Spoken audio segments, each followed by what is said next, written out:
Livro Os Dois Tipos de Fé, de E.W. Kenyon.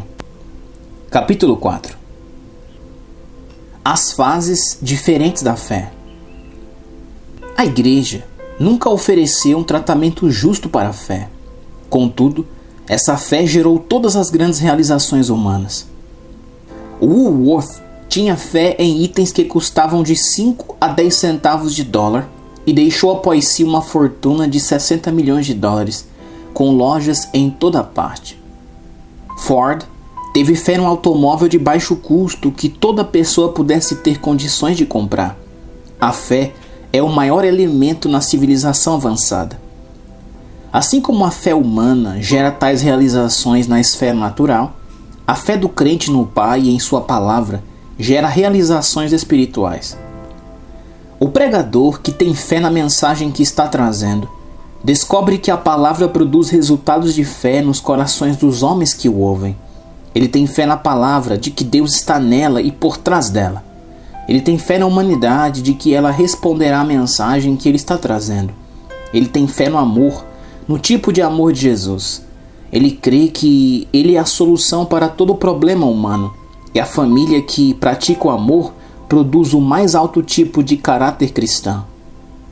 Foi um grande dia na minha própria vida em que descobri que Deus é um Deus de fé. Eu sabia que Ele era um Deus de amor. Sabia que Ele era um Deus justo, um Deus onipotente, um Deus onisciente. Quando descobri que Ele era primariamente um Deus de fé, vi que, como filhos seus, era natural para nós andar pela fé.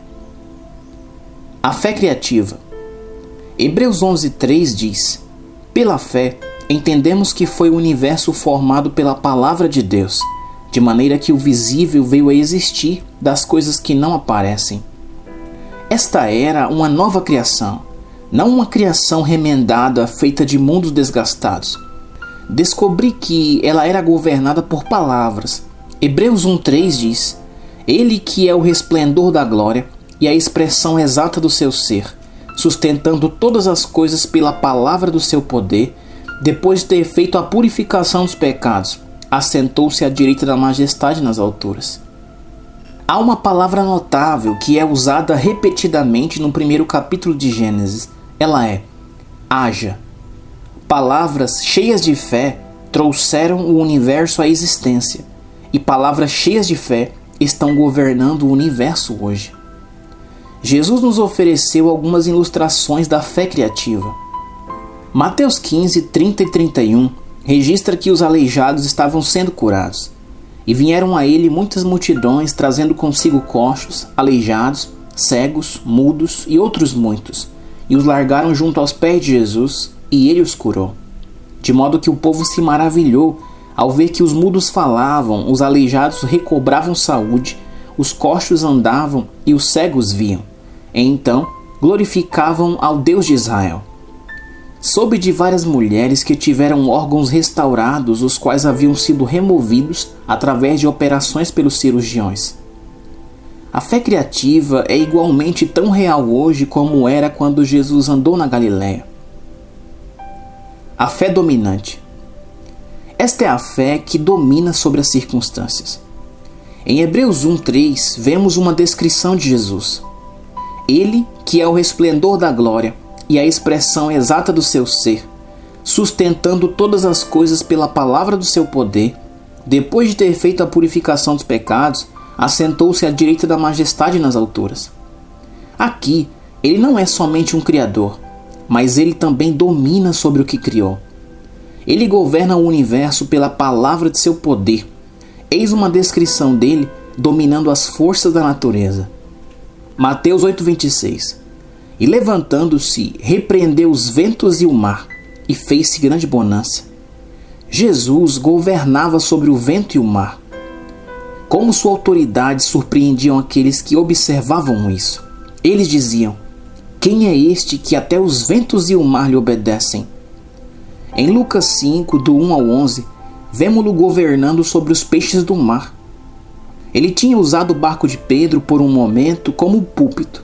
Em seguida, ele fez pagamento pelo seu uso. Ele disse: Pedro, você apanhou alguma coisa a noite passada? Pedro respondeu: Não, mestre. Jesus disse: Faça-se ao largo e lance as suas redes para pescar. Pedro disse: Sei, mestre, que não há peixes aqui, mas segundo a sua palavra lançarei as redes. As redes ficaram cheias instantaneamente. Esta é a fé dominante. Marcos 1, do 32 ao 34 diz: À tarde, ao cair do sol, trouxeram a Jesus todos os enfermos e endemoniados. Toda a cidade estava reunida à porta, e ele curou muitos doentes de toda sorte de enfermidades. Também expeliu muitos demônios, não lhes permitindo que falassem, porque sabiam quem ele era. Jesus governava sobre os demônios, e eles reconheciam seu domínio sobre eles. Em João 11, do 39 a 44, na ressurreição de Lázaro, ele foi um dominador sobre a morte. Ele disse: Tirai a pedra. Depois, ele ordenou que Lázaro viesse para fora. Jesus tinha uma fé dominante. Ele governava sobre as forças demoníacas. Ele governava sobre as obras do diabo. Ele era um dominador. Ele ordenou que uma árvore morresse e ela morreu desde a raiz. Ele era monarca absoluto sobre as leis que governam o universo. A fé religiosa. Poucos dentre nós percebem que poderosa força a fé religiosa constitui hoje. Os homens têm fé nos credos, nas organizações, na sua igreja, na medicina, nos médicos, na ciência médica e na ciência cirúrgica, nas boas obras, nos atos generosos, na doação de dinheiro, no arrependimento e na penitência. É impressionante a fé que a pessoa comum tem em algo que ela ou outra pessoa pode fazer. A fé nas experiências. Talvez o mais ilusório dentre todos os diferentes tipos de fé seja a fé nas experiências.